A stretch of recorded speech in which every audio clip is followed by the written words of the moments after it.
자, 오늘은 이제 여호수아 6장의 내용 중에서 여리고성 전투 전쟁에 대한 이야기를 좀 같이 생각해 보려고 합니다. 우리가 지난 시간에 여리고성 전쟁에 대해서 대략 간략적인 그 개요를 우리는 일단 이야기를 했죠. 이제 그래서 그 부분을 일단 우리가 다시 한번 서머리 해가면서 이제 6장의 내용을 한번 영적인 교훈을 우리가 한번 생각해 보려고 하는데, 일단 이 여리고 성 전투는 성 전쟁은 이제 가나안의 첫 번째의 전쟁이었죠. 첫 번째 관문의 전쟁이었어요. 그런데 이제 가나안 정복 전쟁의 그 과정을 보면 이게 그 우리가 일반적으로 생각할 때는 여러분 지도를 대충 생각해 보면 이런 거잖아요. 지도를 보면 지금 그 애굽은 이 아래쪽 부분이 애굽이잖아요. 그래서 홍해를 건너가지고 광야를 이렇게 헤매다가 이제 가나안은 한 이쯤 있단 말이에요. 그러면 이런 루트로 올라가는데 우리가 일반적으로 생각하면 이제 남쪽으로 이렇게 치고 올라가야 될 것처럼 생각이 되잖아요. 그런데 여호수아는 어떻게 들어갔느냐 하면 중간, 그러니까 요단 동편을 기준으로 해가지고 동편 땅을 차지하고 이 가운데 부분을 치고 들어갔어요. 그러니까 여리고가 이 가운데 부분의 첫 성이었고 가나안에서 가장 강력한 성이 여리고 성이었어요. 그래서 가운데를 들어가서 가운데를 자르고 들어가니까 어떤 일이 생겼냐면 뭐가 생길까요? 이 남쪽과 북쪽이 이제 나눠지잖아요.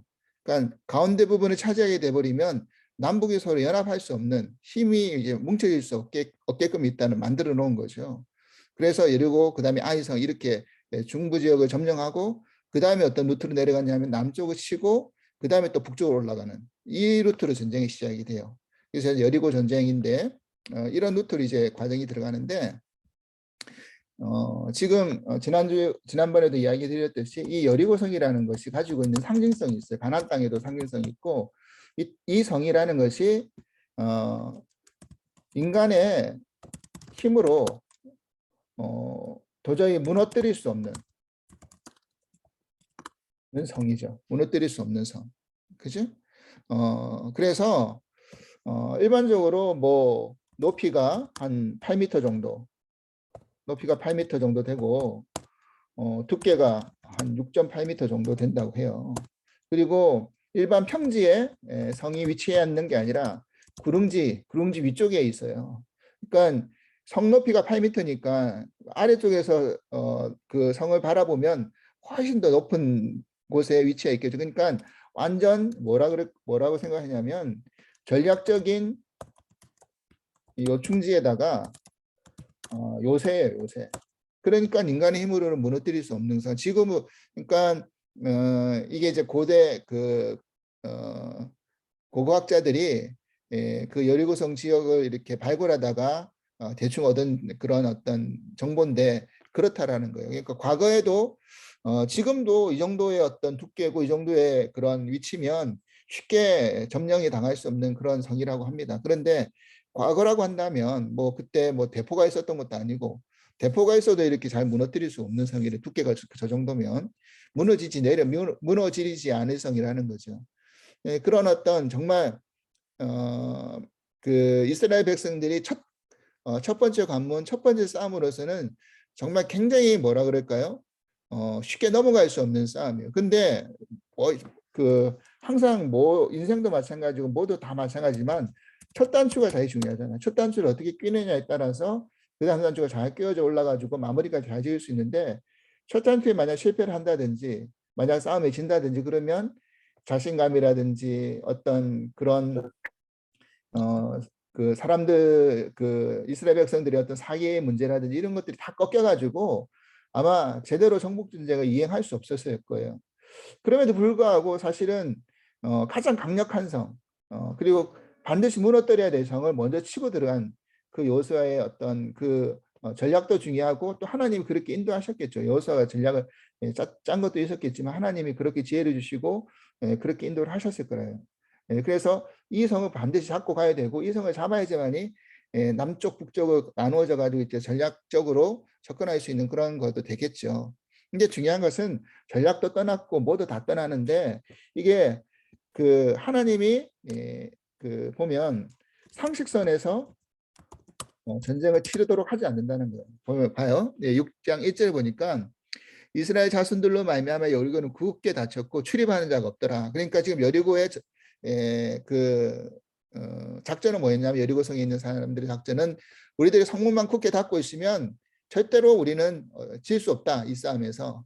그래서 우리가 그 전략적으로 비축되어 있는 그런 물자라든지 이런 것들이 있으니까 물론 그런 방법도 있겠죠. 성을 에워싸가지고 그 안에 모든 어떤 자원들을 그렇게 마르게 하는 그렇게 해서 이기하는 방법도 있었겠지만 그러면 너무 시간도 길어질 뿐만 아니라 그런 과정 속에서 어떻게 될까요? 가나안 땅의 사람들이 연합도 할 수 있는 것이고 시간이 지체되면 지체될수록 전쟁은 불리할 수밖에 없는 싸움인 거. 왜냐하면 이스라엘 백성들은 그 안에 근거지가 있었던 사람들이 아니라 계속 싸워가지고 빨리빨리 그것을 넘어가야 될 그런 싸움이기 때문에 그래서 제일 중요한 싸움이었지만 하나님이 뜻밖의 어떤 방법을 제시한단 말이죠. 이 싸움에서 어떻게 해야 되느냐라고 보니까 너무나 생각할 수 없는 방법이었어요. 그러니까 일단은 제사장을 뽑아라. 우리가 일반적으로 생각할 때는 정예 군사력을 잘 뽑아라가 아니라 제사장 7을 뽑고 그래서 그 사람들이 이제 나팔을 불게 해라. 그리고 그 뒤에 언약궤를 세우고 그 다음에 그 뒤에 백성들을 배치해가지고 따르게 만들어라. 여기까지는 좋아요. 그런데 그 다음에 뭐 하라 그랬어요? 성을 돌아라는 거예요. 성을 한 바퀴 돌아라. 이게 끝이야. 성을 한 바퀴 돌고 이걸 며칠 하라 그러냐면 6일 동안 성을 한 바퀴 돌아라는 거예요. 그러니까 새벽녘에 일어나 가지고 백성들과 함께 나팔을 불고 자, 뭐 그 새벽녘에 전쟁을 수행한다는 것은 뭐그 발을 박지 않을 때 기습적으로 공격하는 그런 의미도 있겠지만 그러려면 몰래 가야 되는데 그것도 아니라 나팔을 불리게 한 거니까 우리가 여기 있어 하고 지금 알려주는 거잖아요 지금. 그래서 그렇게 하는 건데 그걸 한 바퀴 돌라고 하면서 그것도 6번, 6일 동안 6번을 돌라는 거예요. 하루에 한 바퀴씩 6일 동안 돌아라. 그 다음에 7일째 되는 날에는 어떻게 했어요? 마지막 7일째는 7바퀴를 돌아라고 그랬어요. 그러니까 총 몇 바퀴를 돈 거냐면 13바퀴를 도는 거죠. 7일 동안 13바퀴를 돌고 마지막에 7바퀴를 돌았으니까 그랬다라는 거예요. 이게 참 어떤 의미일까? 이게 이제 전쟁을 수행하는 상대편 입장에서도 황당한 문제고, 근데 이제 그런 건 있겠지. 쟤네들이 무슨 꿍꿍인가, 무슨 속셈인가, 왜 저렇게 하고 공격도 안 하고 성만 한 바퀴 돌고 그다음 물러가고 성만 한 바퀴 물러가고 이런 걸까 하면서 굉장히 그 방어하는 입장에서는 의아해할 할 문제이지만 싸우는 입장에서는 정말 황당한 문제예요. 이걸 가지고 뭐 어떻게 하라는 것도 아니야. 하나님 그렇게 한 다음에 그다음에 하나님 뭐 하라고 하셨냐면 마지막 7째 날에 7바퀴 들고 나팔 불고 백성들에게 외치라고 그러면 어떻게 될 것이다? 성경이 무너져 내릴 것이다 이런 거예요. 그런 거니까 야 어떻게 이렇게 하라고 하실까라고 어떤 것이 그래서 이 가나안이라는 가나안 정복 전쟁의 어떤 그 하나님의 싸움의 원리는 뭐냐 간단해요. 가나안 정복 전쟁의 싸움의 원리는 이거예요. 뭐냐면 어떤 칼과 창으로 하는 전쟁이 아니다. 이 전쟁은 어떤 전쟁이냐? 하나님이 이미 너희에게 받는 땅마다 너희 땅이 되게 해주시겠다라고 이미 선포하셨잖아요. 그러니까 이미 완료형으로 너희 받는 땅마다 너희에게 줄 것이다가 아니라 준다라고 이미 다 명령을 다 내리셨단 말이에요. 너희에게 주었다. 넘겨 주었다. 2절 봐요. 여호와께서 여호수아에게 이르시되 보라 내가 여리고와 그 왕 용사들을 내 손에 넘겨 주었다 그랬죠. 넘겨 주었다. 주었다. 이미 완료형이라는 거예요. 이미 그 여리고성은 아무리 위압적이고 무너질 수 없는 어떤 규모고 인간적으로 또 상식적으로 선에서 이거는 도저히 난공불락의 요새라 할지라도 나는 이미 너희들에게 다 주었다라고 이미 끝난 전쟁이다라고 선포를 한 거지. 예, 그런 어떤 완료형에서 칼과 창의 전쟁이 아니라 그냥 너희가 하나님의 말씀 앞에 언약 앞에 순종하면서 확인하는 싸움이라는 거예요. 그러니까 어떻게 보면 우리가 구원을 받았잖아요. 그러니까 우리가 이제 구원의 어떤 과정으로 우리가 생각해 보면 그거잖아요. 우리가 애굽에 있는 이스라엘 백성들이 노예 생활하다가 구원을 받았어요. 홍해를 가르고 구원을 받았고 광야에서 연단을 받았어요. 그 다음에 이제 하나님의 가나안으로 들어와 가지고 하나님이 그냥 그 가만히 있으라고 하는 게 아니야. 그 안에서 너가 너희 땅이 될 것이다라고 말씀하셨지만, 그런데 또 하나는 있는 게 뭐냐면 싸워야 돼. 싸워야지 얻을 수 있는 땅이지만 하나님이 이미 승리를 약속하신 땅. 그래서 이 가나안의 어떤 시간은 어떤 시간이냐, 이 땅에서 구원받은 사람들이 뭐 하는 시간이다? 성화하는 시간, 성화를 배우는 시간이라는 거예요. 성장하는 시간. 그래서 결국 우리는 그 주일마다 또 교회 안에서 말씀 배우고 성경 배우고 이러다가 또 우리가 세상 안에서 살아가잖아요. 우리가 믿음의 자녀가 되었고 크리스천들이 되었지만, 그러면 믿음의 자녀끼리 크리스천들끼리 교회 안에서만 살면 좋겠지만 그게 아니라는 거야. 또 우리가 이 세상 안에서 나와가지고 믿지 않는 사람들과 더불어 살아갈 때 우리는 어떤 싸움을 해야 되는 거예요? 계속 싸워 나가야 되는 거죠. 그러면서 세상 안에서 우리는 뭘 확인하는 거예요? 하나님의 말씀과 언약을 확인하고 그 말씀과 언약 앞에 우리가 순종하는 그 싸움을 계속 하면서 결국 뭘 배우는 거예요? 이것은 하나님이 하시는 싸움이다. 그러니까 하나님이 나와 함께 하느냐 하지 않느냐의 그 싸움인 거죠.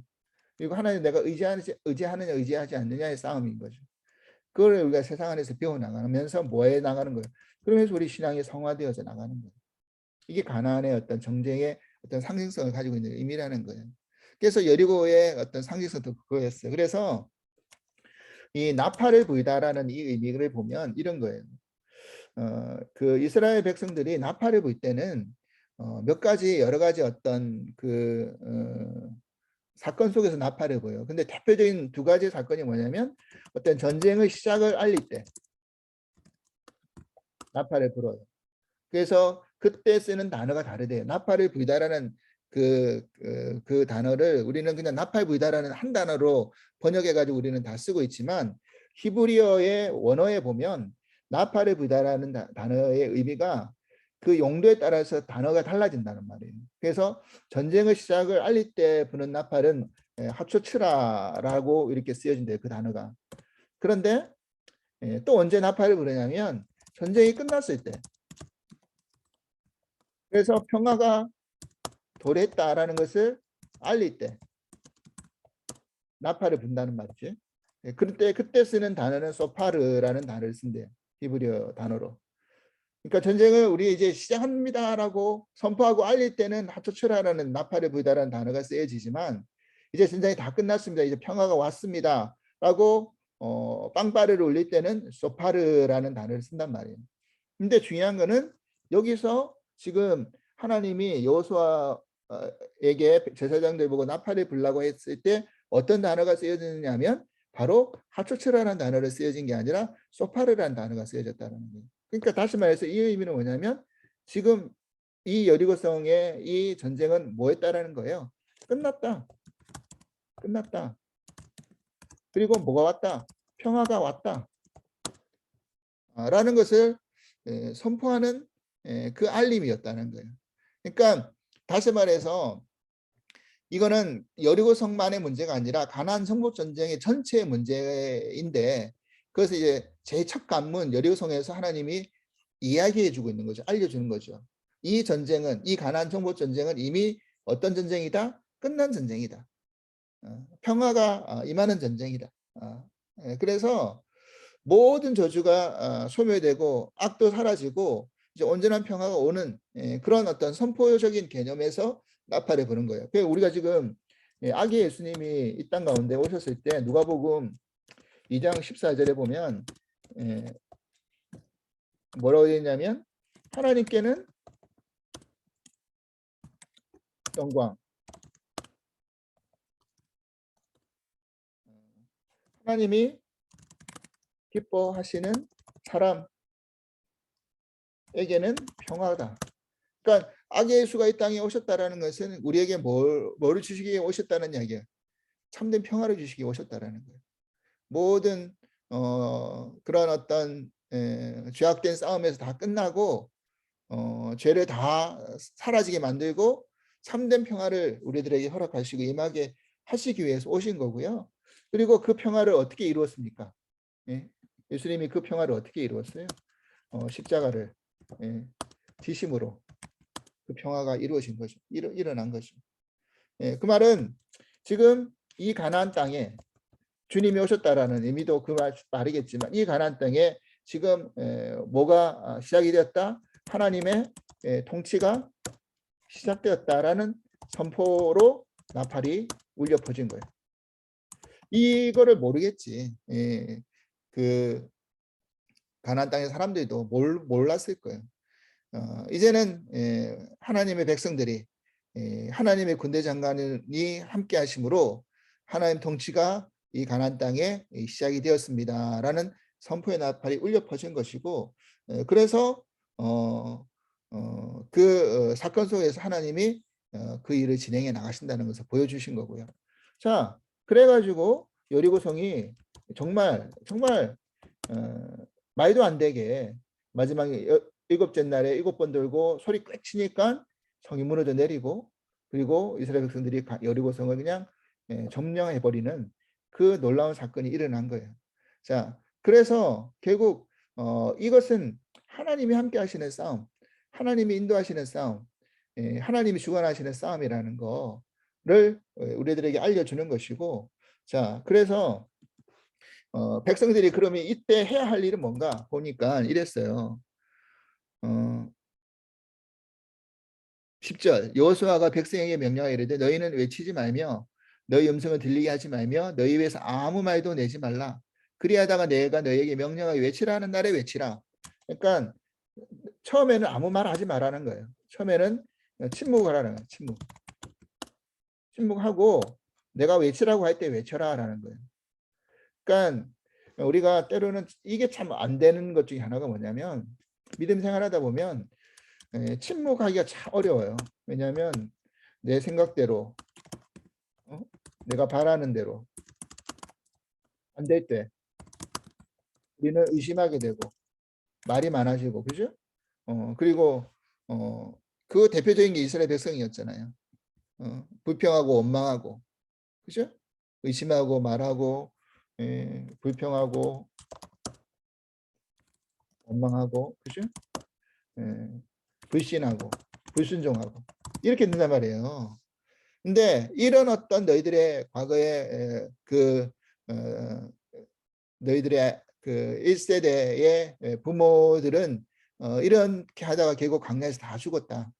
그러니까 너희 2세대들은 너희 다음 세대들은 어떻게 해야 되느냐? 하나님 말씀 앞에서 정말 말도 안 되는 방법으로 그냥 돌다가 소리만 치고 나팔 불고 소리만 쳤을 뿐인데 이렇게 되어질 것이라는 것을 미리 선포하고 알려주셨는데 이거를 가지고 너희들이 이런 말도 안 되는 것을 하나님 우리 시키나? 그러다가 저희들이 기습해서 우리 공개해서 우리가 죽으면 어떻게 하나? 이런 의심하지 말라. 불평하지 말라. 원망하지 말라. 불신하지 말라. 그죠? 불순종하지 말고 그냥 침묵하고 따라가라. 그러면 무너져 내린다. 이야기를 하고 있는 거죠. 이게 하나의 놀라운 방법인 거예요. 그래서 우리가 그런 훈련을 계속 해야 될까요? 우리가 이 땅 안에서 지난 시간에도 말했지만 여리고성 같은 문제를 만날 때가 있단 말이에요. 그죠? 근데 이 여리고성 같은 문제, 이제 철옹성 같이 정말 무너지지 않을 것 같은 딱 앞을 가로막고 있는 이 문제 앞에 우리가 뭐 해야 될까?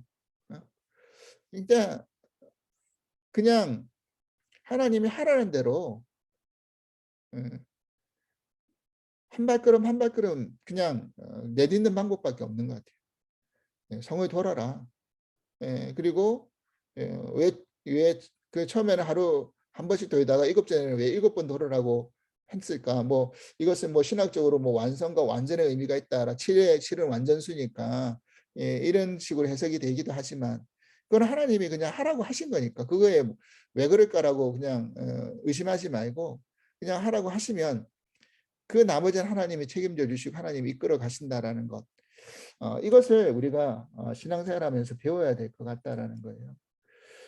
우리가 성화라는 것이 결국 어떻게 이루어지느냐 이런 하나님의 말씀 앞에 순종하면서 하나님의 역사와 능력을 확인하고 그러면서 이게 은혜임을 깨닫고 그죠? 그러니까 내 능력, 내 힘이 아니었음을 고백하고 우리가 살아온 것이 여러분 내 능력과 내 힘으로 할 수 있었다라고 하면 하나님이 필요 없잖아요 사실은. 응? 내 의지와 내 노력과 내 수고로 내가 할 수 있는 일이 있죠. 있어요. 그걸 믿는 사람들은 하나님이 필요치 않아요. 왜? 내가 의지하고 노력하고 수고해가지고 할 수 있으니까. 그런데 우리가 살다 보면 내 의지, 노력, 내 수고로 안 되는 일들이 너무 많아. 그리고 심지어는 내 의지, 내 노력, 내 수고로 되었다라고 생각하는 것조차도 뭐가 된 겁니까? 지나가 보니까 이건 내가 할 게 아니구나. 하나님이 하신 거구나. 그러면서 뭐 한 거예요?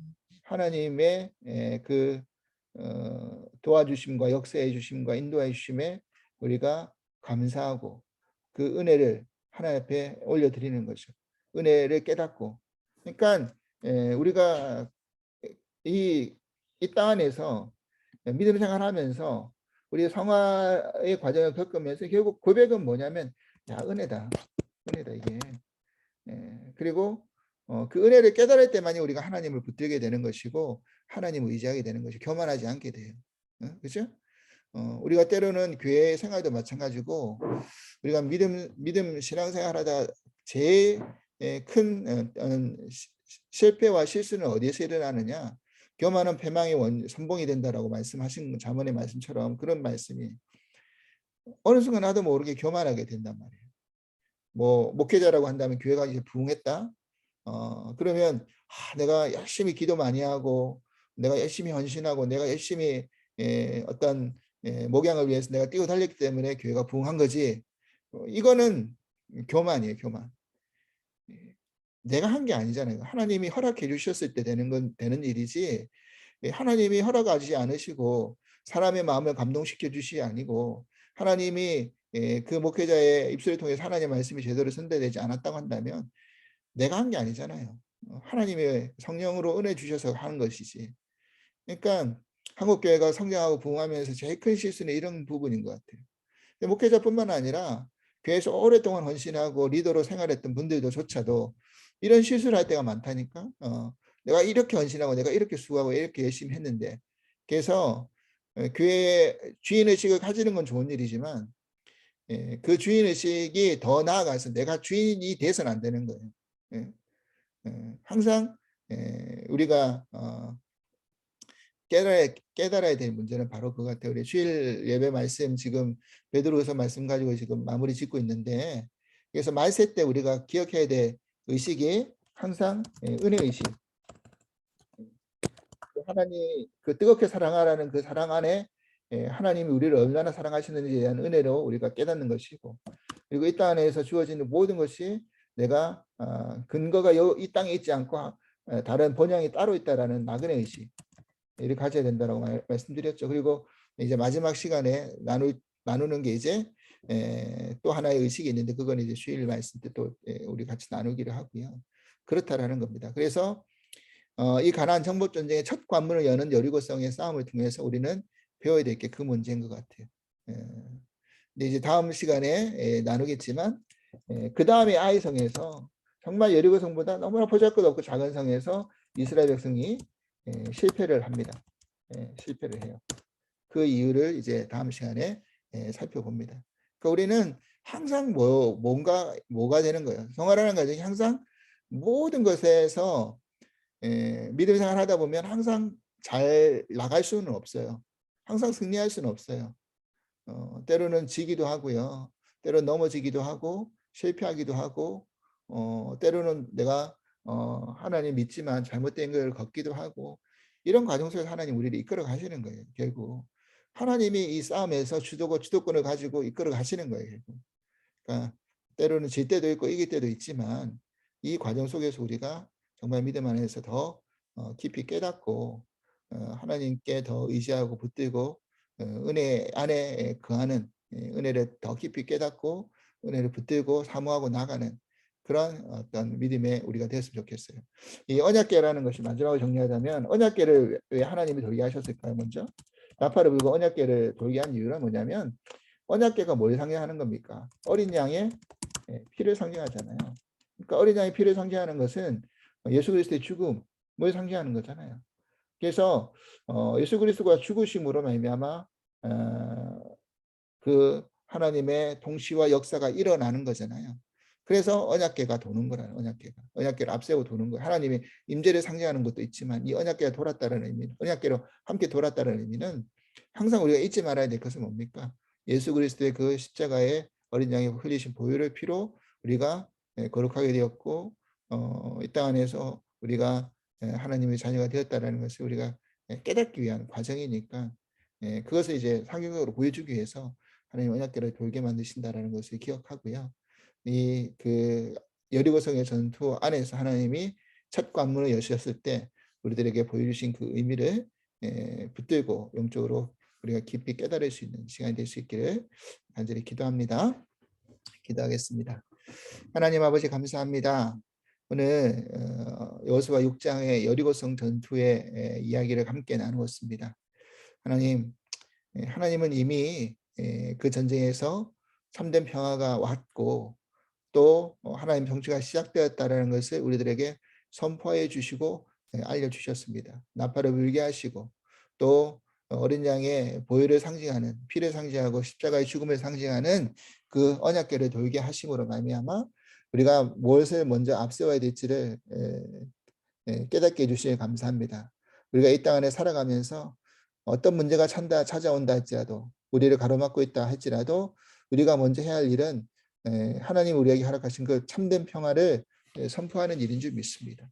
그리고 그 평화를 선포한 다음에 그 십자가의 어린 양의 보혈의 피를 의지하고 우리가 하나님께 붙들려서 하나님이 인도에 나가시고 주관해 나가시고 또 이끌어 가시는 그 전쟁 안에서 우리가 승리해 나갈 수 있는 그 은혜를 허락하여 주시옵소서.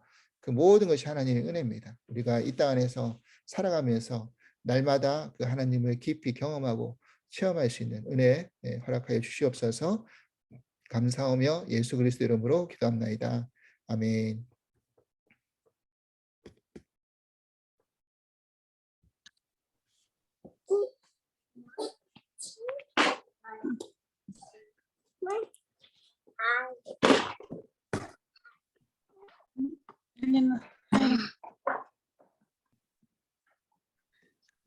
엘린, 뭐 먹고 있어?